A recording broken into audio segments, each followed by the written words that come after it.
ॐ विष्णवे नमः। ॐ लक्ष्मीपतये नमः। ॐ कृष्णाय नमः। ॐ वैकुण्ठाय नमः। ॐ गरुडध्वजाय नमः। ॐ परब्रह्मणे नमः। ॐ जगन्नाथाय नमः। ॐ वासुदेवाय नमः। ॐ त्रिविक्रमाय नमः। ॐ दैत्यान्तकाय नमः। ॐ मधुरिपवे नमः। ॐ तारक्षवाहनाय नमः। ॐ सनातनाय नमः। ॐ नारायणाय नमः। ॐ पद्मनाभाय नमः। ॐ ऋषिकेशाय नमः। ॐ सुधाप्रदाय नमः। ॐ माधवाय नमः। ॐ पुण्डरीकाक्षाय नमः। ॐ स्थितिकर्त्रे नमः। ॐ परात्पराय नमः। ॐ वनमालिने नमः। ॐ यज्ञरूपाय नमः। ॐ चक्रपाणये नमः। ॐ गदाधराय नमः। ॐ उपेन्द्राय नमः। ॐ केशवाय नमः। ॐ हंसाय नमः। ॐ समुद्रमथनाय नमः। ॐ हरये नमः। ॐ गोविन्दाय नमः। ॐ ब्रह्मजनकाय नमः। ॐ कैटभासुरमर्दनाय नमः। ॐ श्रीधराय नमः। ॐ कामजनकाय नमः। ॐ शेषशायिने नमः। ॐ चतुर्भुजाय नमः। ॐ पाञ्चजन्यधराय नमः। ॐ श्रीमते नमः। ॐ शारङ्गपाणये नमः। ॐ जनार्दनाय नमः। ॐ पीताम्बरधराय नमः। ॐ देवाय नमः। ॐ सूर्यचन्द्रविलोचनाय नमः। ॐ मत्स्यरूपाय नमः। ॐ कूर्मतनवे नमः। ॐ क्रोडरूपाय नमः। ॐ नृकेसरिणे नमः। ॐ वामनाय नमः। ॐ भार्गवाय नमः। ॐ रामाय नमः। ॐ बलिने नमः। ॐ कल्किने नमः। ॐ हयाननाय नमः। ॐ विश्वम्भराय नमः। ॐ शिशुमाराय नमः। ॐ श्रीकराय नमः। ॐ कपिलाय नमः। ॐ ध्रुवाय नमः। ॐ दत्तात्रेयाय नमः। ॐ अच्युताय नमः। ॐ अनन्ताय नमः। ॐ मुकुन्दाय नमः। ॐ दधिवामनाय नमः। ॐ धनवन्तरये नमः। ॐ श्रीनिवासाय नमः। ॐ प्रद्युम्नाय नमः। ॐ पुरुषोत्तमाय नमः। ॐ श्रीवत्सकौस्तुभधराय नमः। ॐ मुरारातये नमः। ॐ अधोक्षजाय नमः। ॐ वृषभाय नमः। ॐ मोहिनीरूपधारिणे नमः। ॐ शङ्कर्षणाय नमः। ॐ पृथवे नमः। ॐ क्षीराब्धिशायिने नमः। ॐ भूतात्मने नमः। ॐ अनिरुद्धाय नमः। ॐ भक्तवत्सलाय नमः। ॐ नराय नमः। ॐ गजेन्द्रवरदाय नमः। ॐ त्रिधाम्ने नमः। ॐ भूतभावनाय नमः। ॐ श्वेतद्वीपसुवास्तव्याय नमः। ॐ सनकादिमुनिध्येयाय नमः। ॐ भगवते नमः। ॐ शङ्करप्रियाय नमः। ॐ नीलकान्ताय नमः। ॐ धराकान्ताय नमः। ॐ वेदात्मने नमः। ॐ बादरायणाय नमः। ॐ भागीरथी जन्मभूमिपादपद्माय नमः। ॐ सतां प्रभवे नमः। ॐ स्वयंभुवे नमः। ॐ विभवे नमः। ॐ घनश्यामाय नमः। ॐ जगत्कारणाय नमः। ॐ अव्ययाय नमः। ॐ बुद्धावताराय नमः। ॐ शान्तात्मने नमः। ॐ लीलामानुषविग्रहाय नमः। ॐ दामोदराय नमः। ॐ विराड्रूपाय नमः। ॐ भूतभव्यभवत्प्रभवे नमः। ॐ आदिदेवाय नमः। ॐ देवदेवाय नमः। ॐ प्रह्लादपरिपालकाय नमः। ॐ श्रीमहाविष्णवे नमः। ॐ विष्णवे नमः। ॐ लक्ष्मीपतये नमः। ॐ कृष्णाय नमः। ॐ वैकुण्ठाय नमः।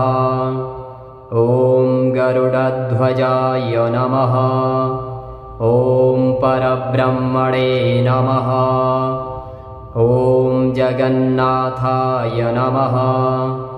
ॐ वासुदेवाय नमः। ॐ त्रिविक्रमाय नमः। ॐ दैत्यान्तकाय नमः। ॐ मधुरिपवे नमः। ॐ तारक्षवाहनाय नमः। ॐ सनातनाय नमः। ॐ नारायणाय नमः। ॐ पद्मनाभाय नमः। ॐ ऋषिकेशाय नमः। ॐ सुधाप्रदाय नमः। ॐ माधवाय नमः। ॐ पुण्डरीकाक्षाय नमः। ॐ स्थितिकर्त्रे नमः। ॐ परात्पराय नमः। ॐ वनमालिने नमः। ॐ यज्ञरूपाय नमः। ॐ चक्रपाणये नमः। ॐ गदाधराय नमः। ॐ उपेन्द्राय नमः। ॐ केशवाय नमः। ॐ हंसाय नमः। ॐ समुद्रमथनाय नमः। ॐ हरये नमः। ॐ गोविन्दाय नमः। ॐ ब्रह्मजनकाय नमः। ॐ कैटभासुरमर्दनाय नमः। ॐ श्रीधराय नमः। ॐ कामजनकाय नमः। ॐ शेषशायिने नमः। ॐ चतुर्भुजाय नमः। ॐ पाञ्चजन्यधराय नमः। ॐ श्रीमते नमः। ॐ शारङ्गपाणये नमः। ॐ जनार्दनाय नमः। ॐ पीताम्बरधराय नमः। ॐ देवाय नमः। ॐ सूर्यचन्द्रविलोचनाय नमः। ॐ मत्स्यरूपाय नमः। ॐ कूर्मतनवे नमः। ॐ क्रोडरूपाय नमः। ॐ नृकेसरिणे नमः। ॐ वामनाय नमः। ॐ भार्गवाय नमः। ॐ रामाय नमः। ॐ बलिने नमः। ॐ कल्किने नमः। ॐ हयाननाय नमः। ॐ विश्वम्भराय नमः। ॐ शिशुमाराय नमः। ॐ श्रीकराय नमः। ॐ कपिलाय नमः। ॐ ध्रुवाय नमः। ॐ दत्तात्रेयाय नमः। ॐ अच्युताय नमः। ॐ अनन्ताय नमः। ॐ मुकुन्दाय नमः। ॐ दधिवामनाय नमः। ॐ धनवन्तरये नमः। ॐ श्रीनिवासाय नमः। ॐ प्रद्युम्नाय नमः। ॐ पुरुषोत्तमाय नमः। ॐ श्रीवत्सकौस्तुभधराय नमः। ॐ मुरारातये नमः। ॐ अधोक्षजाय नमः। ॐ वृषभाय नमः। ॐ मोहिनीरूपधारिणे नमः। ॐ शङ्कर्षणाय नमः। ॐ पृथवे नमः। ॐ क्षीराब्धिशायिने नमः। ॐ भूतात्मने नमः। ॐ अनिरुद्धाय नमः। ॐ भक्तवत्सलाय नमः। ॐ नराय नमः। ॐ गजेन्द्रवरदाय नमः। ॐ त्रिधाम्ने नमः। ॐ भूतभावनाय नमः। ॐ श्वेतद्वीपसुवास्तव्याय नमः। ॐ सनकादिमुनिध्येयाय नमः। ॐ भगवते नमः। ॐ शङ्करप्रियाय नमः। ॐ नीलकान्ताय नमः। ॐ धराकान्ताय नमः।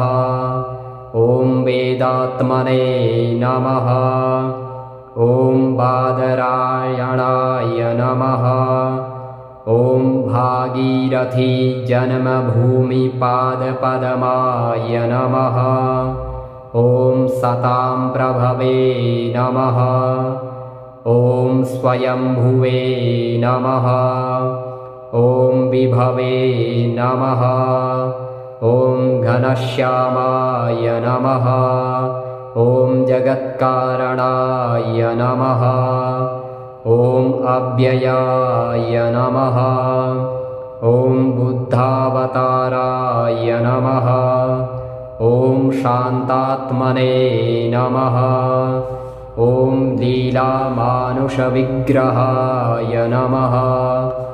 ॐ दामोदराय नमः। ॐ विराड्रूपाय नमः। ॐ भूतभव्यभवत्प्रभवे नमः। ॐ आदिदेवाय नमः। ॐ देवदेवाय नमः। ॐ प्रह्लादपरिपालकाय नमः। ॐ श्रीमहाविष्णवे नमः। ॐ विष्णवे नमः। ॐ लक्ष्मीपतये नमः। ॐ कृष्णाय नमः। ॐ वैकुण्ठाय नमः। ॐ गरुडध्वजाय नमः। ॐ परब्रह्मणे नमः। ॐ जगन्नाथाय नमः। ॐ वासुदेवाय नमः। ॐ त्रिविक्रमाय नमः। ॐ दैत्यान्तकाय नमः।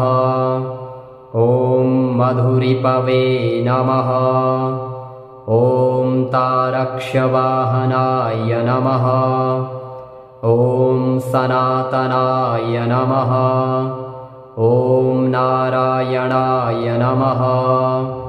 ॐ पद्मनाभाय नमः। ॐ ऋषिकेशाय नमः। ॐ सुधाप्रदाय नमः। ॐ माधवाय नमः। ॐ पुण्डरीकाक्षाय नमः। ॐ स्थितिकर्त्रे नमः। ॐ परात्पराय नमः। ॐ वनमालिने नमः। ॐ यज्ञरूपाय नमः। ॐ चक्रपाणये नमः। ॐ गदाधराय नमः। ॐ उपेन्द्राय नमः। ॐ केशवाय नमः। ॐ हंसाय नमः। ॐ समुद्रमथनाय नमः। ॐ हरये नमः। ॐ गोविन्दाय नमः। ॐ ब्रह्मजनकाय नमः। ॐ कैटभासुरमर्दनाय नमः। ॐ श्रीधराय नमः। ॐ कामजनकाय नमः। ॐ शेषशायिने नमः। ॐ चतुर्भुजाय नमः। ॐ पाञ्चजन्यधराय नमः। ॐ श्रीमते नमः। ॐ शारङ्गपाणये नमः। ॐ जनार्दनाय नमः। ॐ पीताम्बरधराय नमः। ॐ देवाय नमः। ॐ सूर्यचन्द्रविलोचनाय नमः। ॐ मत्स्यरूपाय नमः। ॐ कूर्मतनवे नमः। ॐ क्रोडरूपाय नमः। ॐ नृकेसरिणे नमः। ॐ वामनाय नमः। ॐ भार्गवाय नमः। ॐ रामाय नमः। ॐ बलिने नमः। ॐ कल्किने नमः। ॐ हयाननाय नमः। ॐ विश्वम्भराय नमः। ॐ शिशुमाराय नमः। ॐ श्रीकराय नमः। ॐ कपिलाय नमः। ॐ ध्रुवाय नमः। ॐ दत्तत्रेयाय नमः। ॐ अच्युताय नमः। ॐ अनन्ताय नमः। ॐ मुकुन्दाय नमः। ॐ दधिवामनाय नमः। ॐ धनवन्तरये नमः। ॐ श्रीनिवासाय नमः। ॐ प्रद्युम्नाय नमः। ॐ पुरुषोत्तमाय नमः। ॐ श्रीवत्सकौस्तुभधराय नमः। ॐ मुरारातये नमः। ॐ अधोक्षजाय नमः। ॐ वृषभाय नमः। ॐ मोहिनीरूपधारिणे नमः। ॐ शङ्कर्षणाय नमः।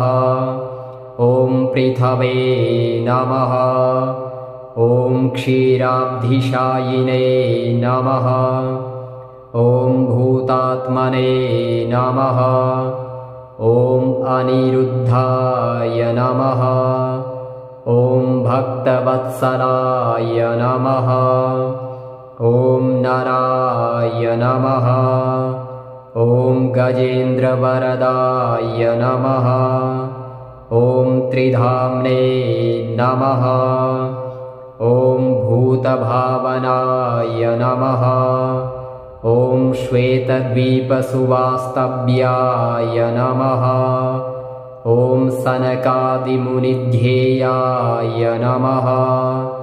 ॐ भगवते नमः। ॐ शङ्करप्रियाय नमः। ॐ नीलकान्ताय नमः। ॐ धराकान्ताय नमः। ॐ वेदात्मने नमः। ॐ बादरायणाय नमः। ॐ भागीरथी जन्मभूमिपादपद्माय नमः। ॐ सतां प्रभवे नमः। ॐ स्वयंभुवे नमः। ॐ विभवे नमः। ॐ घनश्यामाय नमः। ॐ जगत्कारणाय नमः। ॐ अव्ययाय नमः। ॐ बुद्धावताराय नमः। ॐ शान्तात्मने नमः। ॐ लीलामानुषविग्रहाय नमः। ॐ दामोदराय नमः। ॐ विराड्रूपाय नमः। ॐ भूतभव्यभवत्प्रभवे नमः। ॐ आदिदेवाय नमः। ॐ देवदेवाय नमः। ॐ प्रह्लादपरिपालकाय नमः। ॐ श्रीमहाविष्णवे नमः। ॐ विष्णवे नमः। ॐ लक्ष्मीपतये नमः। ॐ कृष्णाय नमः। ॐ वैकुण्ठाय नमः। ॐ गरुडध्वजाय नमः। ॐ परब्रह्मणे नमः। ॐ जगन्नाथाय नमः। ॐ वासुदेवाय नमः। ॐ त्रिविक्रमाय नमः। ॐ दैत्यान्तकाय नमः। ॐ मधुरिपवे नमः। ॐ तारक्षवाहनाय नमः। ॐ सनातनाय नमः। ॐ नारायणाय नमः। ॐ पद्मनाभाय नमः। ॐ ऋषिकेशाय नमः। ॐ सुधाप्रदाय नमः। ॐ माधवाय नमः। ॐ पुण्डरीकाक्षाय नमः। ॐ स्थितिकर्त्रे नमः। ॐ परात्पराय नमः। ॐ वनमालिने नमः। ॐ यज्ञरूपाय नमः। ॐ चक्रपाणये नमः। ॐ गदाधराय नमः। ॐ उपेन्द्राय नमः। ॐ केशवाय नमः। ॐ हंसाय नमः। ॐ समुद्रमथनाय नमः। ॐ हरये नमः। ॐ गोविन्दाय नमः। ॐ ब्रह्मजनकाय नमः। ॐ कैटभासुरमर्दनाय नमः। ॐ श्रीधराय नमः। ॐ कामजनकाय नमः। ॐ शेषशायिने नमः। ॐ चतुर्भुजाय नमः। ॐ पाञ्चजन्यधराय नमः। ॐ श्रीमते नमः। ॐ शारङ्गपाणये नमः। ॐ जनार्दनाय नमः। ॐ पीताम्बरधराय नमः। ॐ देवाय नमः। ॐ सूर्यचन्द्रविलोचनाय नमः। ॐ मत्स्यरूपाय नमः। ॐ कूर्मतनवे नमः। ॐ क्रोडरूपाय नमः। ॐ नृकेसरिणे नमः। ॐ वामनाय नमः। ॐ भार्गवाय नमः। ॐ रामाय नमः।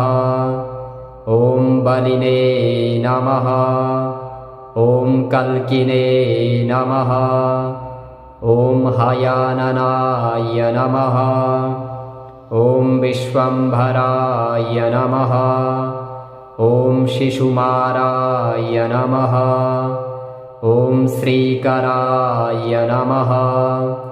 ॐ कपिलाय नमः। ॐ ध्रुवाय नमः। ॐ दत्तात्रेयाय नमः। ॐ अच्युताय नमः। ॐ अनन्ताय नमः। ॐ मुकुन्दाय नमः। ॐ दधिवामनाय नमः। ॐ धनवन्तरये नमः। ॐ श्रीनिवासाय नमः। ॐ प्रद्युम्नाय नमः। ॐ पुरुषोत्तमाय नमः। ॐ श्रीवत्सकौस्तुभधराय नमः। ॐ मुरारातये नमः। ॐ अधोक्षजाय नमः। ॐ वृषभाय नमः। ॐ मोहिनीरूपधारिणे नमः। ॐ शङ्कर्षणाय नमः। ॐ पृथवे नमः। ॐ क्षीराब्धिशायिने नमः। ॐ भूतात्मने नमः। ॐ अनिरुद्धाय नमः। ॐ भक्तवत्सलाय नमः। ॐ नराय नमः। ॐ गजेन्द्रवरदाय नमः। ॐ त्रिधाम्ने नमः। ॐ भूतभावनाय नमः।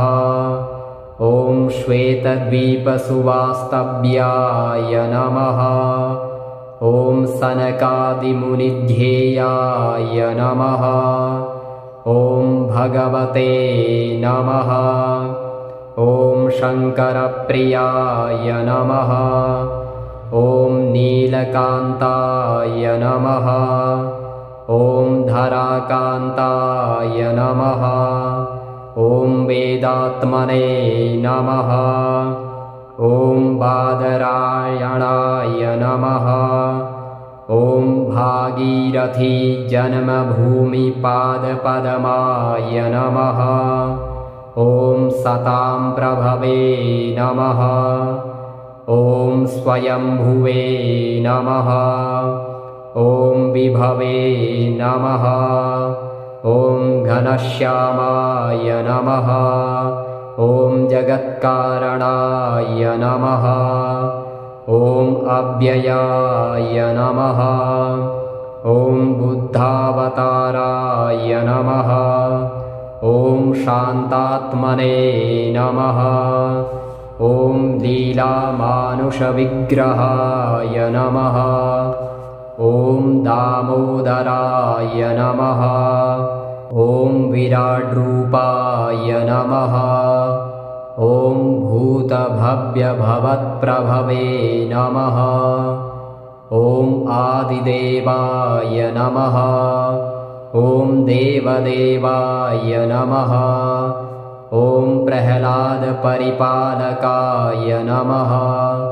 ॐ श्रीमहाविष्णवे नमः।